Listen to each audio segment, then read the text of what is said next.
The morning dew still clung to Benjamin Wallace's prized roses when the universe decided to turn his world upside down. At 79, he had grown accustomed to life's gentle rhythms, the morning bird songs, the creak of his garden gate, and the soft whispers of wind through his meticulously maintained flower beds. After 50 years of crafting fine furniture, his calloused hands now found solace in nurturing life from the earth instead of shaping wood into art. The peculiarity began with a shimmer, like heat waves rising from summer-baked asphalt. Benjamin first noticed it while pruning his hydrangeas, a strange distortion in the air between his tool shed and the old oak tree. He blamed his aging eyes at first, removing his wire-rimmed glasses to clean them with the edge of his flannel shirt. But the anomaly persisted, growing more distinct with each passing moment. As he approached, the air began to ripple like the surface of a pond disturbed by falling rain. Colors that had no business existing in nature danced at the edges of his vision, deep purples and ethereal blues that seemed to pulse with their own inner light. The rational part of his mind, the part that had solved countless woodworking problems over decades, urged him to step back. Yet something else, something buried beneath years of practical living, drew him forward. "Well, I'll be damned," he muttered, reaching out with trembling fingers toward the strange phenomenon. The air felt electric, like the moment before a lightning strike, but warm and inviting rather than threatening. The distortion responded to his touch, expanding outward until it formed a perfect circle of swirling energy, 7 feet in diameter. Through the portal, for that's what it undeniably was, Benjamin could see what appeared to be a vast chamber, its walls adorned with symbols that seemed to shift and change whenever he tried to focus on them. The floor appeared to be made of some sort of crystalline material that emitted a soft, pulsing light. Before he could step back, a figure emerged from the portal. Not the little green men of science fiction, nor the angular aliens of modern movies, but something far more elegant and unsettling. The being stood nearly 8 feet tall, its form seemingly composed of flowing silver liquid that constantly shifted and reformed. Where a face should be, there were only gentle undulations in the metallic surface, yet Benjamin felt certain it was studying him intently. Benjamin Wallace, the being spoke, its voice resonating not through the air but directly in his mind. "We have waited long to find one such as you." Benjamin gripped his pruning shears tighter, more for comfort than protection. "I'm just a retired woodworker," he said, proud that his voice remained steady despite his racing heart. "You are far more than that," the being replied.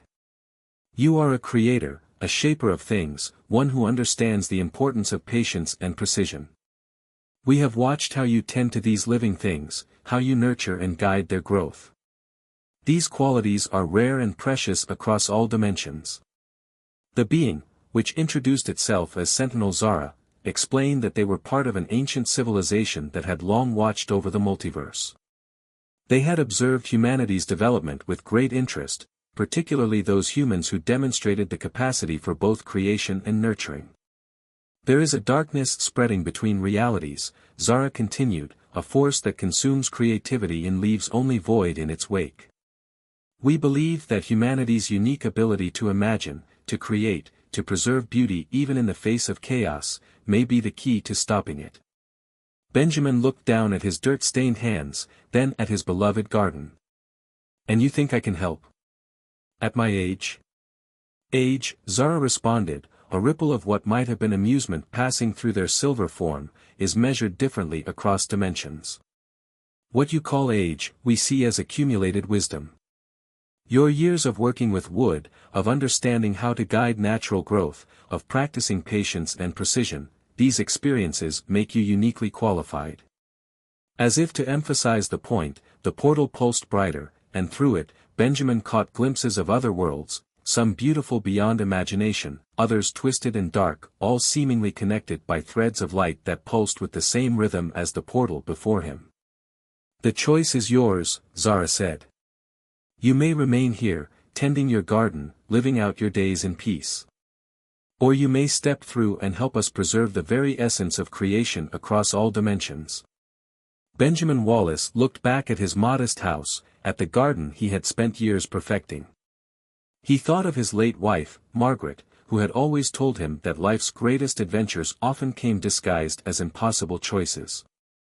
With a slight smile, he set down his pruning shears beside his prized roses. "Well," he said, straightening his back despite the familiar ache, "I suppose my garden can wait a bit.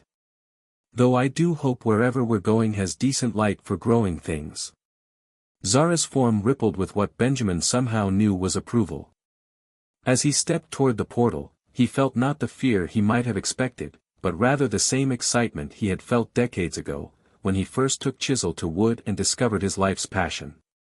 Sometimes, he realized, the universe had a way of offering second chances at adventure, even to those who thought their adventuring days were long past. The portal's light embraced him, and Benjamin Wallace, retired woodworker and gardener extraordinaire, stepped forward into mystery, leaving behind only a pair of pruning shears and a garden that would, for a time, have to tend to itself. Traveling through dimensions felt like diving into warm honey while simultaneously being scattered like dust in a sunbeam. When Benjamin's senses realigned, he found himself in a vast chamber that defied earthly architecture. The walls seemed to breathe, their crystalline surface rippling with patterns that told stories in a language of light and shadow. "Welcome to the Nexus," Zara announced, their silver form gliding across the iridescent floor. "This is where all realities intersect." Other beings moved through the space, some resembling Zara's liquid metal appearance, others taking forms that Benjamin's mind struggled to comprehend. One entity appeared to be composed entirely of geometric shapes that constantly rearranged themselves, while another seemed to exist as pure sound given visual form. "The council awaits," Zara said, leading Benjamin toward what appeared to be a garden, though unlike any he had ever seen. Plants of impossible colors grew in intricate spiral patterns, their leaves and flowers shifting through different states of matter. At the garden's center, 5 beings sat in a circle, each one more extraordinary than the last. The first introduced itself as Chronos, an ancient entity that appeared as a swirling vortex of golden clockwork. The second, Nova, blazed like a contained star. Terraform manifested as a living landscape, complete with miniature mountains and valleys. Quantum existed as a cloud of probability, simultaneously present and absent. The fifth, called Memory, reflected Benjamin's own image back at him, but younger, older, and different in countless subtle ways. "We are the guardians of reality," Chronos explained, its voice resonating like the ticking of countless clocks. "For eons, we have maintained the balance between creation and entropy. But now, a force has emerged that threatens to unravel everything." Nova's light pulsed as they spoke. "We call it the void thought. It spreads like a cancer between dimensions, consuming creativity and leaving only emptiness in its wake. Worlds touched by it become sterile, their inhabitants losing all capacity for imagination and growth. Entire realities have already fallen," Terraform rumbled, their surface cracking with earthquake-like tremors. "Their gardens will never bloom again." Benjamin walked to one of the strange plants, its petals shifting from solid to liquid to gas and back again. "But why me? Surely there are younger, stronger people who could help." "Strength?" Quantum flickered. "That is not what we require. We need understanding. The ability to nurture, to guide, to see the patterns in growth and decay. Your experience with woodworking and gardening has given you insights that most of your species lack." Memory stepped forward, wearing Benjamin's face but speaking with the voice of countless generations. "You understand that creation is not about forcing change, but about encouraging natural growth. You know that the strongest structures are those that work with the grain, not against it." As they spoke, images appeared in the air around them, Benjamin's decades of craftsmanship, his careful tending of his garden, moments when he had chosen to guide rather than control. Each memory carried weight here, significance beyond what he had ever imagined. "The void thought spreads by convincing beings that creativity is meaningless," Zara explained. "It offers the peace of emptiness, the silence of a universe without imagination. But you, Benjamin Wallace, have spent a lifetime proving that creation gives meaning to existence. Benjamin watched as a nearby plant transformed from crystal to flame to water and back again. So how do we fight this void thought? The council members exchanged what might have been glances. First, Chrono said, "You must understand what we truly are. This garden, this nexus, it is more than a meeting place. It is the source of all creative energy in the multiverse. And it is dying." The air shimmered, and Benjamin saw it, subtle signs he recognized from his own garden. The impossible plants were struggling, their transformations becoming slower, less complete. The crystalline walls pulsed with a weakening rhythm. "We believe," Nova continued, "that humanity's particular brand of creativity, your ability to find beauty in imperfection, to create art from chaos, to maintain hope in the face of entropy, might be the key to rejuvenating the source." Memory approached Benjamin, extending a hand that shifted through all the ages of his life. "Will you help us learn how to garden the multiverse itself?" Benjamin looked around the chamber, seeing now what his experienced eye had missed before. The patterns of growth were wrong, forced rather than guided. The council, for all their power, had been trying to maintain order rather than nurture life. "Well," he said, reaching into his pocket for a handkerchief to wipe his brow, "I suppose the first thing we need to discuss is the importance of proper pruning. Sometimes, you see, the best way to encourage growth is to know exactly what to cut away." The council members stirred with interest, and Benjamin Wallace, interdimensional gardener, began to explain the fundamental principles of nurturing life itself to beings who had only ever tried to control it. The first signs of the void thought's approach manifested in subtle ways. Benjamin noticed it while teaching the council about natural growth patterns, a creeping stillness at the edges of the nexus, where the impossible plants ceased their transformations and simply waited. "It's like frost on a spring morning," he explained to Zara, touching a crystal flower that had stopped its usual cycle of transformations. "But frost melts. This feels permanent." The void thought arrived not as a monster or an army, but as a whisper. It began affecting the lesser beings first. The geometric entities started losing their shapes, the sound beings grew quiet. One by one, they stopped creating, stopped changing, finding comfort in stasis. Why resist? The whisper became words, echoing through the nexus. Change brings pain. Creation leads to destruction. Choose peace. Choose stillness. Benjamin watched as several of the council's attendants succumbed, their forms simplifying, becoming basic shapes that neither moved nor transformed. But he recognized something in this pattern of spread. It reminded him of garden blight, of how disease could transform vibrant growth into decay. "You're going about this all wrong," he told the council as they prepared elaborate defenses. "You can't fight stagnation with more structure. That's like trying to save a drowning man by giving him a heavier life jacket." Instead, Benjamin began implementing what he called chaos gardens throughout the nexus. He took the council's rigid geometric patterns and disrupted them, introducing random elements that forced adaptation and growth. Where they had maintained perfect spirals of transformed matter, he introduced irregularities that required the plants to find new ways to grow. "Life," he explained while working, "doesn't thrive in perfection. It thrives in the challenges of imperfection. Every gardener knows that." The void thought's influence met unexpected resistance in these areas. The chaos gardens, with their unpredictable patterns, required constant adaptation and creativity to navigate. Beings passing through them found themselves automatically engaging in creative problem-solving just to move forward. But the enemy was learning too. The whispers became stronger, more targeted. Benjamin Wallace, it called one cycle, its voice like the absence of sound. "You understand entropy. You've watched plants wither, wood decay. Why do you persist in fighting the inevitable?" The voice touched something deep in Benjamin's memories, the loss of his wife, the slow decay of age, all the little defeats that life had handed him. For a moment, he felt the temptation of stillness, the allure of simply stopping. Then he remembered his garden back home, how each spring brought new growth from winter's decay. He thought of his woodworking, how each piece of lumber contained unique challenges that required creative solutions. "You know," he said to the void, his voice steady, "I've never met a garden that did better from being left alone. Even death feeds new life, if you know how to tend it properly." He began implementing what he called renewal zones, spaces where decay was not just accepted but incorporated into the growth cycle.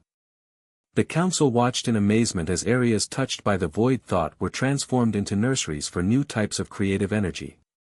"The trick," Benjamin explained while working, "isn't to fight the darkness. It's to teach it how to dance with the light."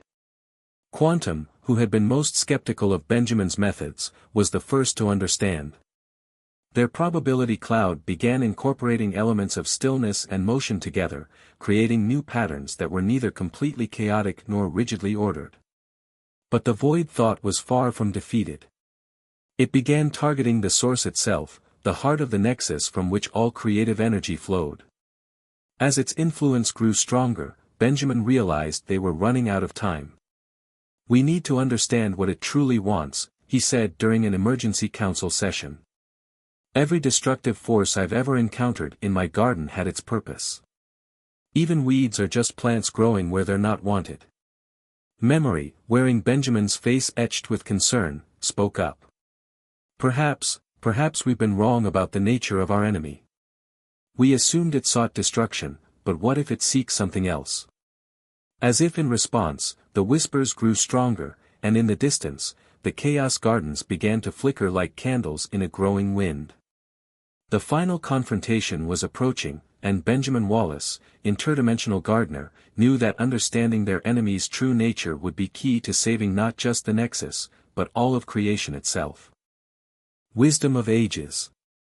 Benjamin's revelation came while watching the interaction between light and shadow in the Nexus.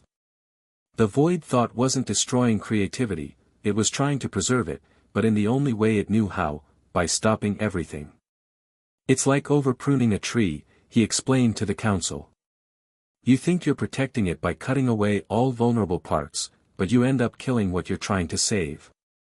Working with quantum and memory, Benjamin discovered that the void thought was actually a corrupted preservation protocol from an ancient civilization, one that had tried to save their creative essence by freezing it in time. Instead, they'd created an entity that saw all change as a threat to preservation. The council watched in amazement as Benjamin approached the heart of the void thought's influence. Rather than fighting it, he began planting seeds of change within its static fields, not chaotic, destructive change, but the slow, deliberate growth he'd perfected in his garden. "Everything seeks balance," he said, his hands moving through familiar patterns of cultivation. "Even stagnation wants to dance with growth. It just needs to learn the steps." Using techniques learned from decades of guiding rather than forcing growth, Benjamin began teaching the void thought how to preserve through transformation rather than stasis. Like teaching an overzealous gardener that pruning requires both cutting and allowing growth. Legacy of Light. The final confrontation wasn't a battle but a transformation. Benjamin, standing in the heart of the Nexus, used his understanding of natural cycles to show the void thought a new way. He demonstrated how preservation and change could coexist, how creativity could be protected through guided growth rather than frozen stillness. The void thought, faced with this new perspective, began to change. Its whispers became less about eternal stillness and more about balanced growth. The areas it had touched started to exhibit new forms of creativity, ones that embraced both change and preservation. "You see," Benjamin told the council as they watched the transformation, "sometimes the best way to save something is to let it grow differently." The Nexus itself began to heal, but not to its original state. Instead, it evolved into something new, a place where order and chaos danced together, where preservation and transformation worked in harmony. The impossible gardens now included areas of peaceful stillness alongside zones of vibrant change. Before returning home, Benjamin worked with the council to establish new principles for maintaining the multiverse, principles based on natural cycles rather than rigid control. He taught them that true preservation comes through adaptation, not stagnation. As he prepared to leave, Zara approached him one final time. "You've changed everything, Benjamin Wallace. How can we ever repay you?" Benjamin smiled, thinking of his garden back home. "Just remember what every good gardener knows, the most beautiful gardens are the ones that are allowed to surprise you." Stepping back through the portal into his garden, Benjamin found that no time had passed on Earth. His pruning shears lay where he'd left them, morning dew still fresh on the roses. But he knew the multiverse would never be the same, and neither would he. That evening, as he tended to his earthly garden, Benjamin smiled at the new perspective he'd gained. Every flower, every leaf, every subtle change now reminded him of the greater cycles of creation he'd helped preserve. And sometimes, when the light hit his plants just right, he could almost see them shifting between states, dancing their own small part in the greater pattern of existence. In the end, what had the universe needed to avoid destruction? Not a warrior, not a genius, but simply a gardener who understood that the greatest strength lies in knowing when to guide and when to let things grow on their own. As for the portal in his garden, it remained, subtly hidden between his tool shed and the old oak tree. Sometimes, on quiet mornings, Benjamin would smile at its shimmer, knowing that across countless dimensions, new forms of creativity were blooming, all because a retired woodworker had taught the universe how to garden. The end.